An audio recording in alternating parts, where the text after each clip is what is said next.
उसके बाद देखिए कौन सी नदी बंगाल की खाड़ी में नहीं गिरती है, मुझे बताइए। तो मैं कहूंगा ताप्ती नदी जो है ना, ये बंगाल की खाड़ी में नहीं गिरती है, बाकी सारी ये नदियां बंगाल की खाड़ी में गिरती हैं। धान की खेती के लिए उत्तम मिट्टी साथियों कौन सी होती है? तो मैं कहूंगा जो दोमट मिट्टी होती है ना, दोमट मिट्टी, ये साथियों धान की खेती के लिए सबसे बढ़िया मिट्टी जो है ना वो यही मानी जाती है। चलिए अगले नंबर का सवाल है, कह रहे कि भारत में वर्षाहीन खेती विस्तीर्णता से प्राप्त होती है, तो किससे साथियों प्राप्त होती है? आप लोग ध्यान रखेंगे, कन्नड़ मैदानों से प्राप्त होती है। राइट आंसर आपका ए हो जाएगा।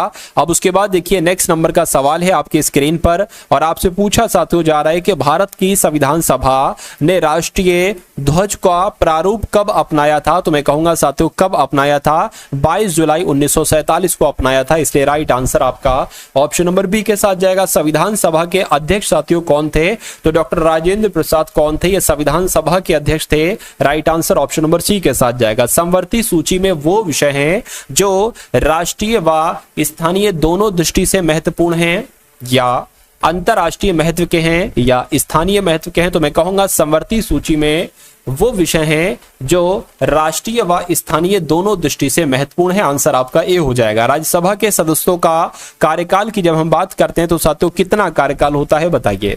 तो राज्यसभा के सदस्यों का कार्यकाल कितना होता है साथियों? 6 वर्ष का होता है। राइट आंसर आपका ऑप्शन नंबर ए हो जाएगा। भारतीय राष्ट्रपति पद के प्रत्याशी की आयु कम से कम कितनी होनी चाहिए? तो मैं कहूंगा अगर कोई राष्ट्रपति बनना चाहता है तो कम से कम उसकी उम्र 35 वर्ष होनी चाहिए। कि भारत का संविधान कब अंगीकृत किया गया? देखिए सभी के सभी साथियों वो टॉप लेवल के क्वेश्चन मैंने इस क्लास में लिए हैं जो आपके एग्जाम में साथियों पूछे ही पूछे जाते हैं, यानी कि ऐसा हो नहीं सकता कि ये सवाल आपके एग्जाम में ना आए। तो ये सबसे पहले अगर आप तैयारी कर रहे हैं, आप सिलेक्शन लेना चाहते हैं, तो मैं कहूंगा ये सवाल आपको सबसे पहले देखना चाहिए। तो भारत का संविधान साथियों कब अंगीकृत किया गया? 26 नवंबर 1949 को। संविधान के 44वें संशोधन के द्वारा कौन सा अधिकार मौलिक अधिकार की श्रेणी से साथियों हटाया गया था? तो मैं कहूंगा संपत्ति के अधिकार को हटाया था। उसके बाद देखिए अगला सवाल है, कह रहे कि भारत की जो न्याय व्यवस्था है ना, न्याय व्यवस्था ये सर्वोच्च न्यायालय यानी कि इस भारत की न्याय व्यवस्था में सर्वोच्च न्यायालय सबसे ऊपर है,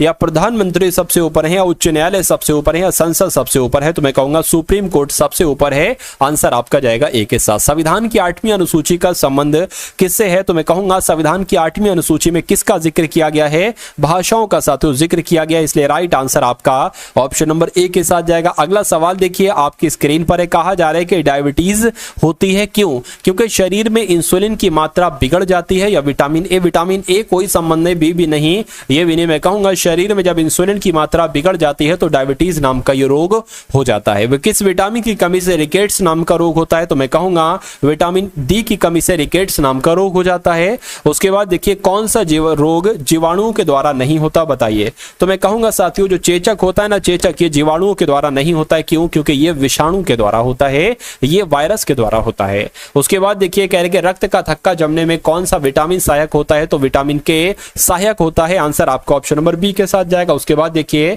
कह रहे कि पौधों में प्रकाश संश्लेषण की क्रिया के बाद क्या मुक्त होता है? तो यहां पर साथियों क्या मुक्त होता है? फटाफट आप लोग बताइए। ऑक्सीजन मुक्त होती है। आंसर आपका ऑप्शन नंबर सी हो जाएगा। उसके बाद देखिए कह रहे कि निम्नलिखित में से कौन सी धातु अन्य धातुओं के साथ अमलगम बनाती है? तो यहां पर आपका राइट आंसर पारद हो जाना चाहिए। क्या हो जाएगा साथियों? पारद आपका सही जवाब हो जाएगा। अगला देखिए कह रहे कि जब दो समांतर दर्पणों के बीच कोई वस्तु रखी जाती है तो बनने वाले प्रतिबिंबों की संख्या कितनी होती है? तो बनने वाले प्रतिबिंब अनंत होते हैं। कितने होते हैं? तो दोस्तों एक क्वेश्चन आप सभी लोगों के लिए है, क्लोरोफिल का क्या कार्य है? आंसर कमेंट बॉक्स में बताएं। तो वीडियो कैसी लगी कमेंट बॉक्स में जरूर बताएं।